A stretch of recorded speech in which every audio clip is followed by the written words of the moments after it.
कौन सुखी होना नहीं चाहता। सुख की आशा एक ऐसी जबरदस्त ऊर्जा है जो मानव जीवन को संचालित करती है। फिर भी कितने लोग यह कह सकते हैं कि वे वास्तव में सुखी हैं? क्या यह सच नहीं कि आमतौर पर लोग अधिकांश जीवन सुख की खोज में गुजार देते हैं? वे चाहते हैं कि यह सुख स्थायी हो, सदा बना रहे। वे सुख को कई तरह से खोजते हैं, रिश्ते नातों में, काम धंधों में, धन कमाने में, भोग विलास में, किताबें पढ़ने में, सिनेमा देखने में, नशीले पदार्थ के सेवन में, बाहर होटलों में खाना खाने में, खातिरदारी करने में, सत्ता, लोकप्रियता और यश कमाने में। दरअसल इन सब का संबंध बाहर के सांसारिक पदार्थों से है। इसका आशय है कि हम यह सोचते हैं कि सुख सांसारिक पदार्थों से मिल जाता है। कभी कभी कुछ समय के लिए इंसान को ऐसा लगता है कि उसने वह पा लिया है जिसकी उसको तलाश थी, किंतु दूसरे क्षण यह एहसास होता है कि नहीं, अभी उसने कुछ नहीं पाया। समस्या तो यह है कि यदि सांसारिक चीज़ों में थोड़ी बहुत संतुष्टि मिल जाती है तो वह ज़्यादा देर तक कायम नहीं रहती।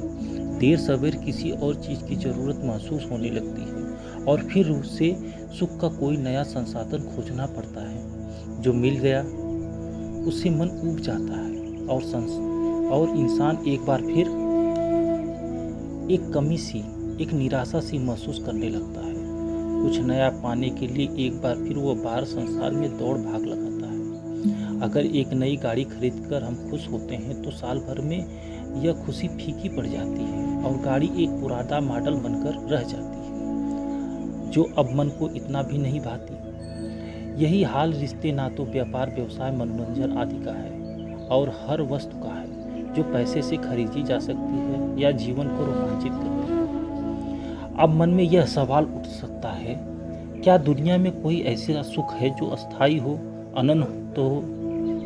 मन जवाब देता है, हाँ, ऐसा सुख संभव है, बस अगर हालात बदल जाएं। मुझे वह पदोन्नति मिल जाए तो, अगर मेरा भार 10 किलो घट जाए तो, मुझे सही साथी मिल जाए तो। मगर दुनिया में सब कुछ वैसा नहीं होता जैसा हम चाहते हैं और इस तरह एक बार फिर हम असंतुष्ट के घेरे में आ जाते हैं। इसलिए हमारा अगला प्रश्न यह होना चाहिए, कहीं ऐसा तो नहीं कि हम सुख की तलाश में गलत जगह भटक रहे हैं? उसका उत्तर पाने के लिए सबसे पहले एक अन्य प्रश्न का उत्तर देना होगा, मैं कौन हूँ, अब मैं क्या हूँ? यदि हम एक शेर को पकड़कर सर्कस के पिंजरे में बंद कर दें तो क्या हम उस जानवर की वास्तविक शक्ति का अनुमान लगा पाएंगे? यदि हम ताजे पानी की मछली को समुद्र में डाल दें तो क्या वह जिंदा रह पाएगी? शेर कैद में तड़पता और मछली तो तुरंत मर जाएगी। ऐसा इसलिए होगा क्योंकि अपनी अपनी प्रकृति के अनुसार जीवों की कुछ विशेष आवश्यकताएं होती हैं। इंसान होने के नाते हमारी आवश्यकताएं क्या हैं? क्या हम अपनी प्रकृति से परिचित हैं?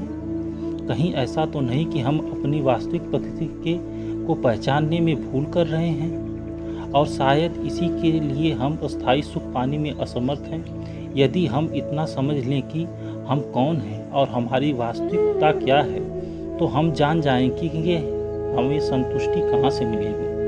जय चैनल मालिक जय गुरुदेव को सब्सक्राइब करें और बेल आइकन को अवश्य दबाएं, जिससे कि हमारी हर एक वीडियो सबसे पहले आपको मिले। हमारी वीडियो पसंद आए तो हमारे कमेंट बॉक्स में जाकर जय गुरुदेव अवश्य लिखें। वीडियो को ज़्यादा से ज़्यादा लोगों तक पहुंचाएं।